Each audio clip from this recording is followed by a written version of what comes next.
Hello everyone, आज की इस वीडियो में हम बात करेंगे क्लास 11th की जो पॉलिटिकल साइंस का पेपर हुआ है। आज है 19 तारीख यानी 19 फरवरी 2025। ठीक है, ये इसको हम डिस्कस करने वाले हैं। एक बार आप अपने आंसर को मैच कर लेना कि आपने क्या आंसर लगाया है। ठीक है, आपको पता लग जाएगा। तो पहला क्वेश्चन देखते हैं। संविधान का निम्न में से कौन सा कार्य नहीं है? समाज के सदस्यों में न्यूनतम समन्वय और विश्वास बनाना। ठीक है, ये ठीक है। दूसरा है, समाज में निर्णय लेने की शक्ति किसके पास होगी ये तय करना। ये भी ठीक है। फिर क्या है, लोगों की को असीमित अधिकार देना। ये गलत है। सरकार की शक्तियों पे अंकुश लगाना। ये ठीक है, यानी कि सी ऑप्शन यहाँ पे गलत है। और आपसे यही तो पूछा था कि कौन सा कार्य नहीं है, तो पहले का सी आंसर करेक्ट हो जाएगा। अब आप मुझे कमेंट में बताना कि आपने आंसर क्या लगाया। ठीक है, दूसरे क्वेश्चन पे आते हैं। ये कह रहे हैं कि निम्नलिखित प्रश्न में एक अभिकथन, एक कारण दे रखा है, इसको पढ़ के हमको समझना है। ठीक है, कि क्या सही है और क्या गलत है। तो देखते हैं। प्लेटो ने अपनी पुस्तक द रिपब्लिक में न्याय के सिद्धांत की चर्चा की। और आगे है कि जॉन रोल्स ने अज्ञानता के आवरण की कल्पना के माध्यम से अपने न्याय सिद्धांत को प्रस्तुत किया। अब यहाँ पे आप देखोगे, यहाँ पे बात चल रही है प्लेटो की और यहाँ पे बात चल रही है जॉन रोल्स की। यानी कि यहाँ पे एक चीज़ तो समझ में आ गया कि इसको तो ये एक्सप्लेन करेगा नहीं, यानी कि तो ए ऑप्शन तो आपका हो ही नहीं सकता। ठीक है, अब देखते हैं बी ऑप्शन की तरफ। तो यहाँ पे आपका बी ऑप्शन सही हो जाएगा। क्यों? क्योंकि प्लेटो ने अपनी जो पुस्तक है द रिपब्लिक, उसमें न्याय के सिद्धांत की चर्चा की थी। ये ठीक है। और जॉन रोल्स ने अज्ञानता के आवरण की कल्पना के माध्यम से न्याय का सिद्धांत दिया था। यानी दोनों ही स्टेटमेंट सही है, यानी ए भी सही है और आर भी सही है, लेकिन ये एक दूसरे को मतलब एक्सप्लेन नहीं कर रहे हैं। ठीक है, तो यहाँ पे गलती हो गई है। तो बी ऑप्शन आपका क्या हो जाएगा? करेक्ट हो जाएगा। अगर आपने बी लगाया है तो फिर तो आपको कोई टेंशन लेने की जरूरत ही नहीं है, सिंपल है बिल्कुल। अगर मैं चलूँ क्वेश्चन नंबर 3 की तरफ, तो इसमें आपके सामने दो कॉलम दे दिए और इसको आपस में मैच करना है। 368 तो आप आई थिंक सभी को पता होगा। मेरे को नहीं लगता कि इस 368 के बारे में किसी को भी ना पता हो, सब जानते हैं। इसका मतलब क्या होता है? 368 के तहत हमारा जो संविधान होता है उसमें संशोधन की प्रक्रिया होती है, यानी संविधान में संशोधन किया जाता है। ठीक है, यानी पहले का बी हो जाएगा। अब हम यहाँ पे मैच कर लेते हैं। क्या किसी में पहले का बी दे रखा है? सी गलत है, सी गलत है, डी गलत है और बी, यानी डी ऑप्शन आपका यहाँ पे क्या हो जाएगा? ठीक है, यहाँ पे डी ऑप्शन आपका करेक्ट हो जाएगा। लेकिन अब मैं आगे और देख लेता हूँ, जरूरी नहीं आप एक से ही मैच करो। दूसरे में आप देखोगे ये सी से हो जाएगा, यानी राष्ट्रपति को सलाह देने के लिए प्रधानमंत्री सहित मंत्रिपरिषद, ये आर्टिकल 74 में है। तो आप एक बार करेक्ट कर लो इसको। दूसरे का सी, क्या इसमें दूसरे का सी है? तो ये भी है, बस इतना ही काफ़ी, आगे जाने की जरूरत ही नहीं है। फिर इसके बाद अगला क्वेश्चन है आपके सामने कि निम्न में से किसे कार्यपालिका का सदस्य नहीं माना जाता है। बहुत ध्यान से देखना क्वेश्चन नंबर 4 को, किसको नहीं माना जाता है। तो देखिए, भारत का जो मुख्य न्यायाधीश होता है, यानी जो सीजीआई होता है, चीफ जस्टिस ऑफ इंडिया, उसको कार्यपालिका का सदस्य नहीं माना जाता है। ठीक है, हमारे राष्ट्रपति, हमारे प्रधानमंत्री, गृह मंत्री, मंत्रिपरिषद, ये सब उसमें आ जाएगी।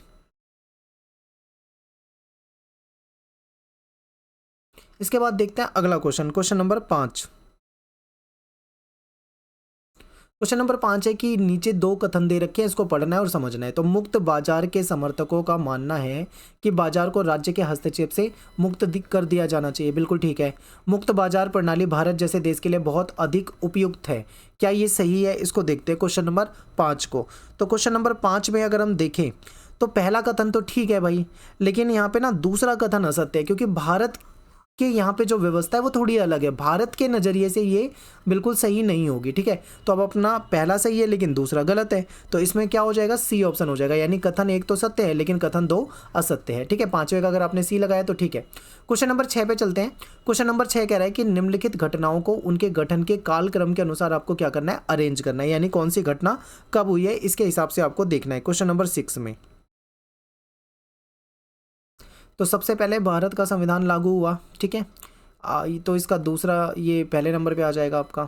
तो पहले नंबर पे देखो कहाँ पे है, दो ही ऑप्शन में है, एक ए और एक बी। ठीक है, यानी आपका सी और डी तो नहीं होगा, ये कंफर्म है। अब आपका आंसर ए और बी में से होगा। ठीक है, अब हम आगे थोड़ा सा और कंफर्म करते हैं। अब हम देखते हैं दूसरी स्टेटमेंट के बाद कौन सा आता है। फिर आता है आपका केशवानंद भारती मुकदमा, फोर्थ आ जाएगा। ठीक है, तो फोर्थ किस में है? दूसरे नंबर पे। आप एक बार ध्यान से देखिए, ये आपका हो जाएगा बी। यहाँ पे आपका बी ऑप्शन करेक्ट हो जाएगा। ठीक है, बी अगर आपने लगाया तो ठीक है। इसके बाद हम चलते हैं आगे। भारत सरकार की जो मंत्रिपरिषद की अधिकतम संख्या हो सकती है वो कितनी हो सकती है? 7th को देखो, तो लोकसभा का मैक्सिमम 15%। ठीक है, भारत सरकार की जो कैबिनेट होती है, जो हमारी कैबिनेट बनती है, मंत्रिपरिषद बनती है, वो अधिकतम 15% ही मतलब सदस्य हो सकते हैं। ठीक है, लेकिन यहाँ पे गलत है, यहाँ पे राज्यसभा नहीं बल्कि लोकसभा का 15%। ये मैंने गलती से ए पे टिक कर दिया है, इसका बी ऑप्शन होगा, लोकसभा का 15%। ठीक है, बी ऑप्शन। तो लोकसभा में जितने सदस्य हैं उसका 15% मैक्सिमम से मैक्सिमम कैबिनेट में शामिल हो सकते हैं, उससे ज़्यादा नहीं किया जा सकता है। फिर क्वेश्चन नंबर 8 पे चलते हैं। गलत जोड़े को पहचान आप करके आपको बताना है। क्वेश्चन नंबर 8, तो गलत जोड़ा इसमें क्या है आपको ध्यान से देखना है। तो एक बार मैं देखता हूँ, नए राज्यों का प्रवेश, साधारण बहुमत, ये ठीक है यहाँ पे, और संविधान में संशोधन, विशेष बहुमत, ये भी ठीक है। राज्य और केंद्र के मध्य शक्तियों का वितरण, विशेष बहुमत, ये भी ठीक है। आपका बी गलत है। मूल ढांचा, विशेष बहुमत प्लस आधे राज्य अनुमोदन, ये 8वें का बी क्वेश्चन, बी पार्ट आपका बिल्कुल गलत हो जाएगा। ठीक है, 9th का देख लेते हैं एक बार। क्वेश्चन नंबर 9th पे अगर आप आते हो तो इसमें क्या दे रखा है इसको देखते हैं। क्वेश्चन नंबर 9th कहता है कि नागरिकों के लोकतांत्रिक अधिकारों का दावा सबसे पहले डैश में किया गया था। ठीक है, किस में किया गया था। अब 9th को आप बहुत ध्यान से देखो, ये मैंने आपको कराया हुआ है, फ्रांसीसी क्रांति में हुआ था। ठीक है, 1789 में फ्रांसीसी क्रांति हुई थी, जिसमें ये चीज़ पहली बार देखी गई है। ठीक है, और इसके बाद क्वेश्चन नंबर 10th पे आते हैं। भारत के विभिन्न क्षेत्रों, संस्कृति, धार्मिक सहिष्णुता को दर्शाने वाला सबसे बेहतरीन उदाहरण जो है आपको क्या लगता है। क्वेश्चन नंबर 10th को देखो, तो इसमें आप गणतंत्र दिवस की जो परेड है उसको देख सकते हो, क्योंकि इसमें आपको अलग अलग क्षेत्रों की झांकियाँ वगैरह दिख जाती है, संस्कृति, कल्चर दिख जाता है, धार्मिक सहिष्णुता, सारी चीज़ें आपको 26 जनवरी की परेड में दिख जाती है। ठीक है, क्वेश्चन नंबर 11 में आते हैं। निम्न में से क्या एक राष्ट्र की मान्यता नहीं होती है। ठीक है, एक राष्ट्र की मान्यता क्या नहीं होती है, तो ध्यान से देखिए, साझा इतिहास होता है, भूक्षेत्र भी होता है, साझे राजनीतिक आदर्श भी होते हैं, लेकिन साझे त्यौहार नहीं होते हैं। तो अगर आपने यहाँ पे साझा त्यौहार लगाया है तो आपका आंसर सही हो जाएगा। ठीक है, फिर इसी सेक्शन जो आपका ए है, इसका लास्ट क्वेश्चन देख लेते हैं। क्वेश्चन नंबर 12 है, कह रहे हैं कि राष्ट्रवाद हमारा अंतिम आध्यात्मिक मंजिल नहीं हो सकता, मेरी शरणार्थ स्थली तो मानवता है। मैं इसके बाद ये कट रहा है, मुझे सही से समझ में नहीं आ रहा, की कीमत पर शीशा नहीं खरीदूंगा, जब तक मैं जीवित हूँ देशभक्ति को मानवता और विजयी नहीं होने दूंगा। ये कथन किसका है। तो ये 12वां क्वेश्चन अगर आप ध्यान से देखोगे आपके एनसीईआरटी में दे रखा है, रविंद्रनाथ टैगोर का है। ठीक है, ए ऑप्शन आपका यहाँ पे करेक्ट हो जाएगा। तो आज का पेपर ना कल के पेपर से थोड़ा टफ है, एमसीक्यू काफ़ी डीप पूछे हुए। कल के पेपर में बहुत सिंपल क्वेश्चन पूछे हुए थे। अब आगे का देखते हैं कैसा पेपर आया हुआ है, आगे का शायद आसान होगा बिल्कुल। 13वां क्वेश्चन है कि एक देश को संविधान की आवश्यकता क्यों होती है, कोई 2 कारण आपको बताने हैं। तो देखिए, अगर समाज में आपको एक बैलेंस चाहिए, एक समन्वय चाहिए, तो आपको संविधान चाहिए होगा। ठीक है, अगर आप चाहते हो कि एक बेहतरीन शासन व्यवस्था चल सके जिसमें कोई सत्ता का दुरुपयोग ना करे, तो उसके लिए भी आपको एक अच्छा संविधान चाहिए होगा। ठीक है, तो ये बता सकते थे आप। क्वेश्चन नंबर 14 है कि भारत के राष्ट्रपति के कोई 2 विशेष अधिकार बताने हैं। तो आपको पता है हमारे राष्ट्रपति के पास वीटो पावर है, जो किसी और के पास नहीं है। ठीक है, तो ये इंपॉर्टेंट है।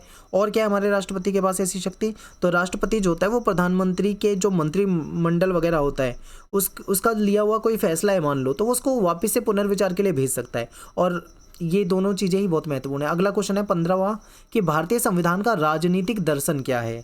ठीक है, तो ये हमने कल के पेपर में भी देखा था।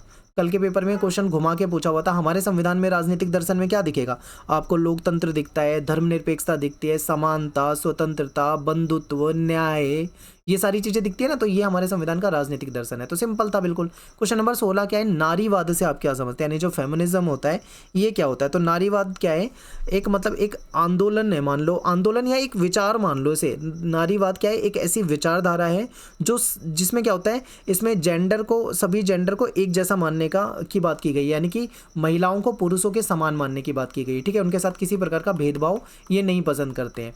तो ये आपको बताना था। क्वेश्चन नंबर 17 है कि सार्वभौमिक नागरिकता का क्या मतलब होता है, ये भी हमने चैप्टर में पढ़ा हुआ है।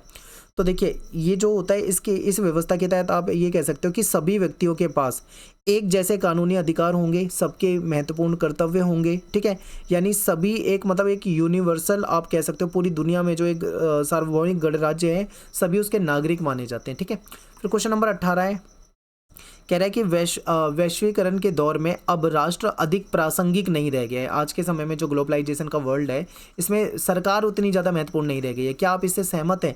अगर आप सहमत हैं तो आपको बताना है। ठीक है, तो देखिए, वैश्वीकरण को आज के समय में अगर हम देखें तो कहीं ना कहीं सही तरीके से देखा जाए तो वैश्वीकरण के दौर में सरकार जो है उसकी स्थिति थोड़ी सी बदली है। ठीक है, सरकार अपने आप को क्या करती है, मेन कामों तक ही सीमित रखती है। ठीक है, वैश्वीकरण के कारण राष्ट्रीय संप्रभुत्ता जो है उसको कहीं ना कहीं नष्ट कर दिया गया है, उसको नुकसान पहुंच गया है। ठीक है। तो ये सारी बातें आप यहाँ पे बता सकते थे। और 2 नंबर का क्वेश्चन है तो आपको ज़्यादा बड़ा आंसर नहीं लिखना है, ठीक है, कम शब्दों में लिखना था। इसके बाद हम चलते हैं सेक्शन नंबर सी की तरफ। सेक्शन सी जो है आपका, इसमें आपके 4 नंबर के क्वेश्चन होते हैं। इसको देखते हैं। संवैधानिक उपचारों का अधिकार को डॉक्टर अंबेडकर ने संविधान की आत्मा और हृदय का नाम दिया है, ठीक है। इस संदर्भ में इस कथन के महत्व को बताना है। देखिए, ये हमारे मौलिक अधिकारों में सबसे महत्वपूर्ण है, ठीक है। आपने देखा होगा कि हमारे संविधान में ये जो अधिकार मिला हुआ है हमें, जिसे संवैधानिक उपचारों का अधिकार कहा जाता है, ये सबसे महत्वपूर्ण क्यों है? इसलिए कि मान लो अगर कोई हमारे मौलिक अधिकारों का उल्लंघन करता है तो हम उसके खिलाफ हाई कोर्ट में या सुप्रीम कोर्ट में जा सकते हैं। हम बोल सकते हैं कि भाई हमारे मौलिक अधिकारों का हनन कर रहा है कोई, और सुप्रीम कोर्ट हमारे लिए 5 प्रकार की रिट जारी करेगी। उस रिट के जरिए हमारे मौलिक अधिकार वापस हमको दिलाए जाएंगे। जो हनन कर रहा है उसको सजा मिलेगी, ठीक है। तो इसलिए ये सबसे महत्वपूर्ण माना है इसको अम्बेडकर ने, ठीक है, डॉक्टर अम्बेडकर ने। इसके बाद क्वेश्चन नंबर 20 है कि लोगों को बुनियादी जरूरतें उपलब्ध ना करा पाना भी उनके साथ न्याय ना करने के बराबर है। आपको बताना है, यानी जो लोग हैं अगर उनको बेसिक जो उनकी ज़रूरतें हैं, रोटी कपड़ा मकान वगैरह, ये भी उपलब्ध नहीं करा पा रहे, तो ये न्याय ना करने के बराबर है। क्या आप इस कथन से सहमत हैं? तो 10 देखिए, आप कह सकते हो सही बात है, क्योंकि ये बेसिक जो नीड होती है लोगों को, ठीक है, अगर उसी के हिसाब से उसका एक लाइफस्टाइल बनता है। अगर सरकार उनकी बेसिक नीड को भी पूरा नहीं कर सकती, जन कल्याण के लिए इतना भी नहीं कर सकती, तो एक तरह से ये न्याय ना करने के बराबर माना जा सकता है, ठीक है। आप बता सकते हो इसे। क्वेश्चन नंबर 21 है कि लोकतांत्रिक विकेंद्रीकरण से आप क्या समझते हैं? भारत में आज़ादी के बाद इसका सफल प्रयास किसे और क्यों माना जाता है? तो क्वेश्चन नंबर 21 को देखते हैं। क्वेश्चन नंबर 21 में क्या है? विकेंद्रीकरण का मतलब क्या होता है? आपको अर्थ उसका पता होना चाहिए, ठीक है। विकेंद्रीकरण का जो अर्थ होता है वो होता है कि जो हमारी सरकार होती है, सरकार और जो सत्ता और जो जिम्मेदारी है उसका जो वितरण है, ठीक है, उस पर जो फैसला लेने का अधिकार है वो शासन के निचले स्तर तक पहुंचना चाहिए, ठीक है। यानी कि एक केंद्र ना हो कि एक केंद्र से ही सारे फैसले लिए जा रहे हैं, बल्कि राज्य और निचले स्तर की लेवल पे भी फैसले लेने की शक्ति होनी चाहिए। इसे बोलते हैं सत्ता का विकेंद्रीकरण, यानी केंद्र से हटकर सत्ता के अलग अलग जगह तक पहुंचे। एग्जाम्पल से मैं आपको बताता हूँ।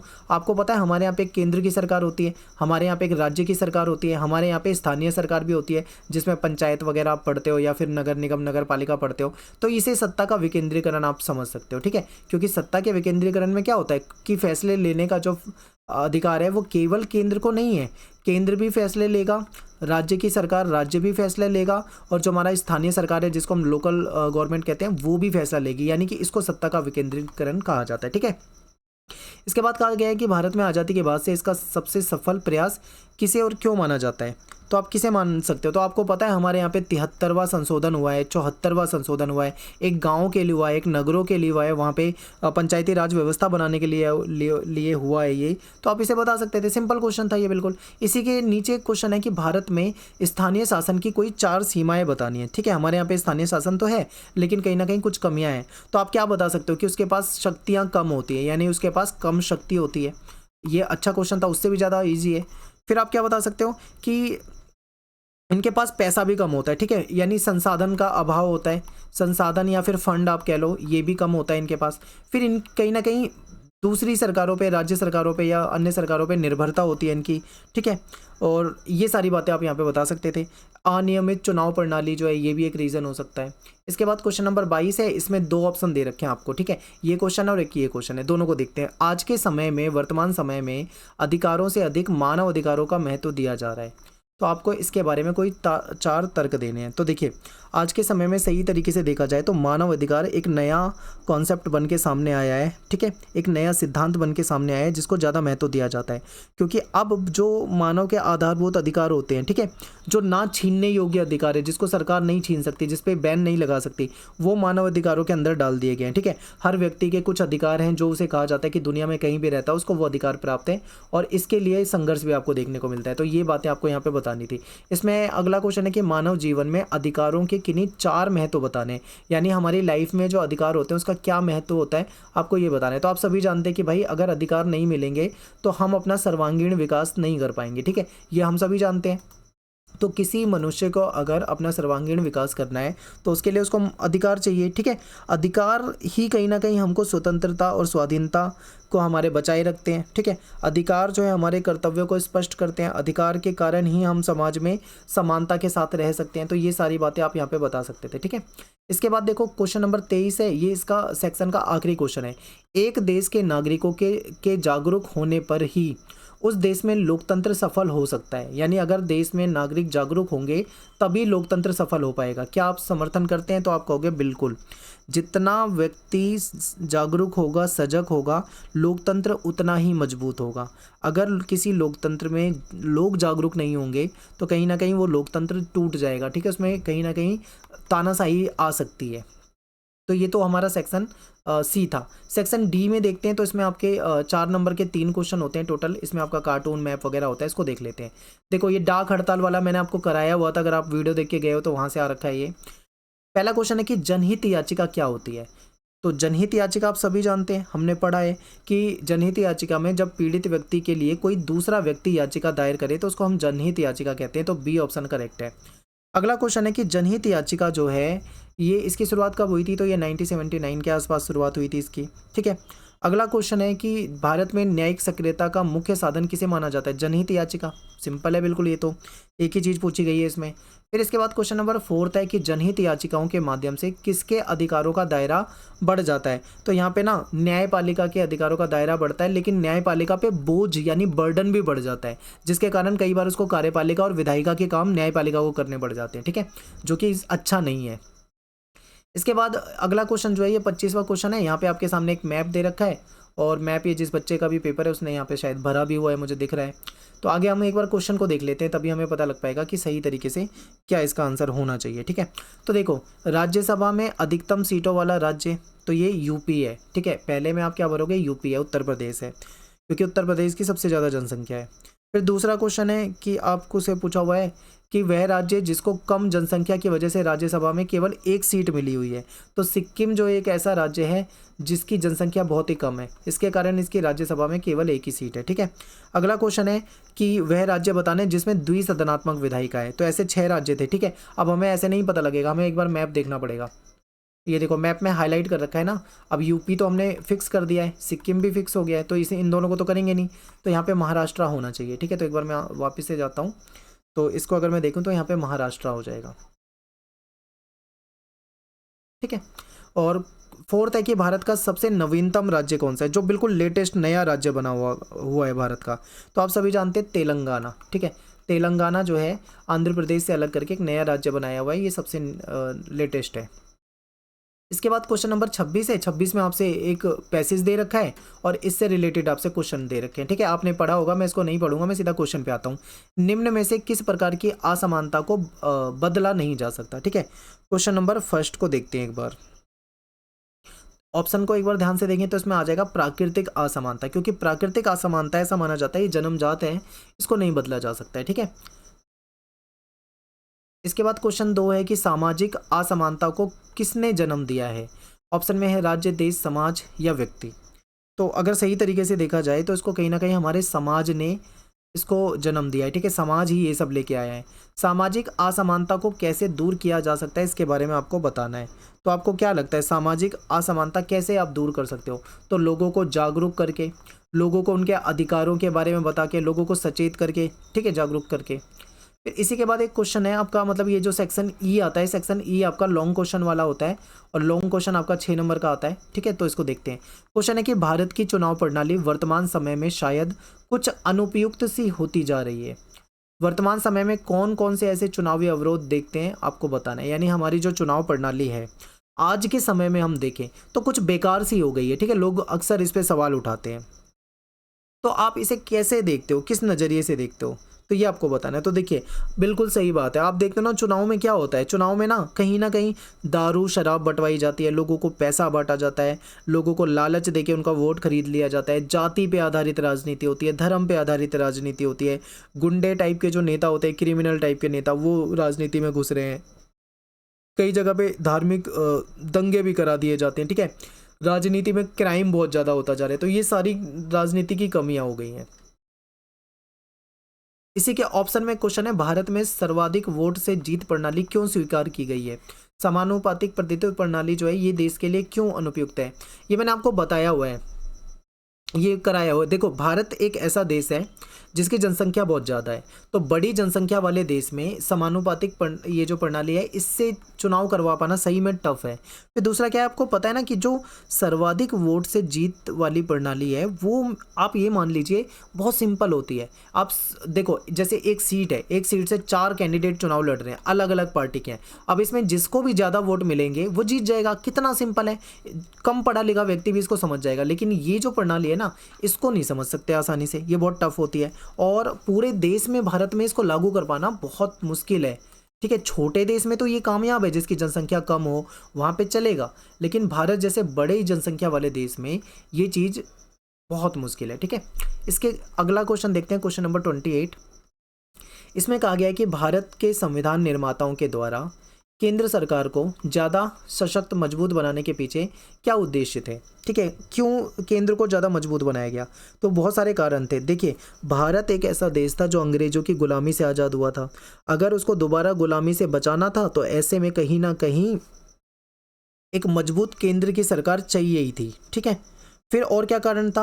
आपको पता है कि देश का बंटवारा हो गया था और देश में अलग अलग राज्य जो थे वो भी कहीं ना कहीं उनमें भी ऐसे टूट फूट हो सकती थी, इसलिए भी एक मजबूत केंद्र चाहिए था जो पूरे देश को एकजुट रख सके। ठीक है, फिर क्या होगा कि केंद्र के पास सबसे ज़्यादा टैक्स आता है, पैसा आता है, तो अगर केंद्र के पास शक्तियाँ ज़्यादा होगी तो पूरे देश के लिए अच्छे से काम कर पाएगा। अगर राज्यों को ज़्यादा शक्ति दे दी जाएगी तो राज्य अपने अलग अलग खिचड़ी पकाने लग जाएंगे, तो इससे देश टूट सकता था। ठीक है, इसलिए सरकार हमारे संविधान ने हमारी जो केंद्र सरकार है इसको ज़्यादा मजबूत बनाया। ठीक है, इसी के ऑप्शन में क्वेश्चन है, मान लो अगर आपको ऊपर वाला क्वेश्चन नहीं आता तो आप ये नीचे वाला भी कर सकते थे। भारत के संविधान में कुछ राज्यों के लिए विशेष प्रावधान क्यों दिए गए हैं, और ये प्रावधान केंद्र और राज्य सरकार के मध्य में विवाद के बिंदु भी रहते हैं। ठीक है, क्यों दिए गए हैं ये?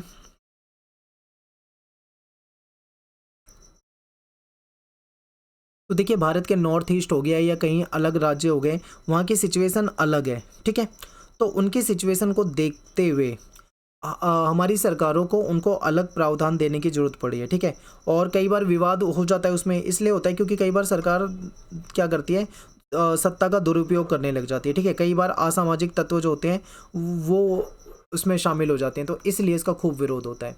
अगला क्वेश्चन है कि किसी भी व्यक्ति को समाज में असीमित स्वतंत्रता क्यों नहीं दी जा सकती? मान लो किसी व्यक्ति को अनलिमिटेड स्वतंत्रता दे दी जाए तो क्या होगा? फिर तो वो भाई अपनी मनमानी करेगा, वो दूसरे व्यक्तियों के अधिकार को छीनेगा, कहीं ना कहीं मतलब समाज में एक गलत मैसेज जाएगा, समाज के लोगों को गलत उसका नुकसान उठाना पड़ सकता है। ठीक है, तो बहुत सारे कारण हैं जिसकी वजह से ऐसा हो सकता है, तो इसलिए इसको मना किया गया है। अगला है कि अभिव्यक्ति की स्वतंत्रता क्या है और इस पर जे.एस. मिल ने अधिक जोर क्यों दिया है? ठीक है, अभिव्यक्ति की स्वतंत्रता जो है ये क्या है, आपको बताना है। ये क्वेश्चन नंबर 29। अभिव्यक्ति की स्वतंत्रता आप सभी जानते हैं कि हमें अपने विचारों को अभिव्यक्त करने की जो स्वतंत्रता होती है इसी को अभिव्यक्ति की स्वतंत्रता कहा जा सकता है। ठीक है, और हमारा संविधान हमको पूरा अधिकार देता है कि हम अपने विचारों को व्यक्त कर सकते हैं। बस हमें इस चीज़ का ध्यान रखना है कि हमारे विचार ऐसे नहीं होने चाहिए जिसकी वजह से किसी दूसरे को नुकसान पहुँचे और हानि पहुँचे। ठीक है, हमें इस चीज़ का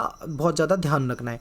जे.एस. मिल जो थे उन्होंने व्यक्तिगत स्वतंत्रता का संरक्षण की बात करी है। ठीक है, उन्होंने कहा है कि स्वतंत्रता की रक्षा बहुत महत्वपूर्ण है, चाहे कितनी भी अनैतिक क्यों ना हो, लेकिन फिर भी सुरक्षा लोगों को अभिव्यक्ति की स्वतंत्रता मिलनी चाहिए, ये इन्होंने कहा है। इसके बाद तीसरा क्वेश्चन है कि धर्मनिरपेक्षता के भारतीय मॉडल के बारे में बताना है। ठीक है, तो देखो आप जानते हैं कि भारत में धर्मनिरपेक्षता है, तो हमारे यहाँ पे जो धर्मनिरपेक्षता है इसमें सरकार अपने आप को सभी धर्मों से अलग रखेगी। सरकार का यानी राज्य का कोई धर्म नहीं होगा। ठीक है, हमारे यहाँ पे सभी लोगों को अपनी धार्मिक पूजा पाठ करने की पूरी स्वतंत्रता होगी, चाहे कोई किसी भी धर्म का हो। तो हमारा जो धर्मनिरपेक्षता है वो बहुत अलग है। ठीक है, और अगर कोई धर्म के लोग किसी दूसरे के साथ कुछ गलत करते हैं तो हमारी सरकार उसमें हस्तक्षेप कर सकती है। ठीक है, तो ये भारत का धर्मनिरपेक्षता का मॉडल है।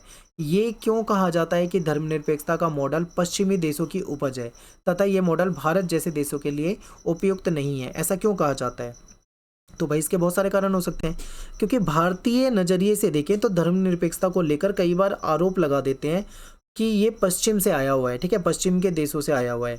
कुछ तो ये भी कहते हैं कि धर्मनिरपेक्षता जो है वो धर्म विरोधी है, ठीक है, धर्म के लिए सही नहीं है। कुछ लोग ये कहते हैं कि पश्चिमी देशों ने जानबूझकर सांप्रदायिक दंगे कराने के लिए या लोगों में कहीं ना कहीं बहुसंख्यक और अल्पसंख्यकों के बीच में एक मतभेद कराने के लिए ये धर्मनिरपेक्षता का बीज बोया है, ऐसा भी कहा जाता है भाई। धर्मनिरपेक्षता क्या है, कभी कभी बहुत ज़्यादा समस्या उत्पन्न कर देती है, ठीक है, जिसमें विभिन्न समुदायों के प्रति कभी कभी हेट स्पीच ये सारी चीज़ें देखने को मिलता है, तो ऐसा भी आप बता सकते थे, ठीक है। तो ये आज का हमारा पेपर था, इसमें आपके सारे के सारे क्वेश्चन मैंने करा दिए। और ये पेपर कल के पेपर से कंपेयर करूँ तो आज का पेपर ज़्यादा मुश्किल है, कल का पेपर मुझे ज़्यादा सिंपल लगा, क्योंकि कल के पेपर में मैंने एक चीज़ देखी थी कि 2 क्वेश्चन या 3 क्वेश्चन तो ऐसे थे जो 2 नंबर, 4 नंबर, 6 नंबर तीनों जगह मुझे देखने को मिले हैं, यानी एक ही क्वेश्चन थोड़ा सा घुमा फिरा के सेम क्वेश्चन वहाँ पे पूछ लिया गया है, ऐसा आज के पेपर में मुझे नहीं दिखा है, ठीक है। तो चलिए कोई बात नहीं, आपका मेरे पेपर कैसा गया आप मुझे कमेंट करके बताइए, सारी चीज़ें मैंने करा रखी है। अगर कोई बच्चा बोले ना कि आपने कराया था उसमें नहीं मिला, तो ऐसा नहीं हो सकता। अगर आप चैप्टर की वीडियो को ढंग से देखोगे, इंपॉर्टेंट क्वेश्चन देखोगे, तो वहीं से आए। कुछ क्वेश्चन में थोड़ी बहुत लैंग्वेज घुमा रखी है, बाकी सारे टॉपिक मैंने A to Z अच्छे तरीके से करा रखे हैं। तो मिलते हैं आपसे नेक्स्ट वीडियो में। Thanks for watching. जय हिंद, जय भारत।